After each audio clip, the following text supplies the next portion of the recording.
Սիրելի հայրենակիցներ, այս օրենքով հերթական ու հերթական անգամ հայ ժողովուրդը Հայաստանի Հանրապետության քաղաքացիները տարանջատվում են, ով իրավունք ունի քվեարկել, ով չէ։ Տիկին Մինասյան, մի խոսք ռեպլիկի կարգով։ Ճիշտ է, կան Հայաստանի բազմաթիվ երիտասարդներ քաղաքացի, որոնք տարիներ ապրում են արտերկրում, իրենց զինվորական պարտադիր ծառայությունը չեն իրականացնում, բայց խնդրում եմ մի վիրավորեք, թե կա գետ մեկ բացառություն մեկ դեպք։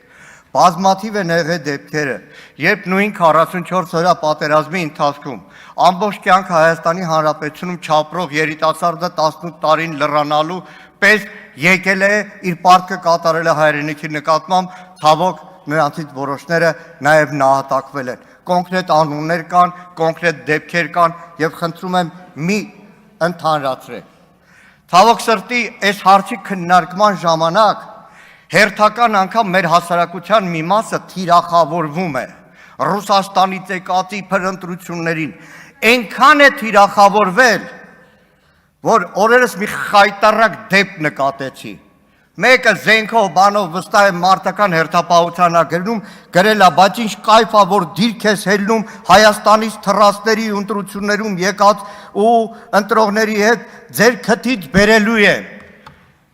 Այստեղ պաշտպանության հանձնաժողովի անդամներն են։ Մարդը մարտական հերթապահության է գնում, ստատուս է գրում, հեսա տեսեք հելելու եմ դիրքեր ինչ եմ անելու։ Էս ենք անում։ Լավ է, պաշտպանության նախարարության ահազանգիցից հետո հեռացրեց այս գրառումը։ Այստեղ զեկուցողն չէ, Տիկին Վարդանյանն էր, ընտրական տուրիզմ, մուննաթ եկավ։ Այդ մենք չենք հորինել այդ բառը։ Նիկոլ Փաշինյանն է հորինել այդ բառը 2018-ին։ Հիմա մեզ եք ասում։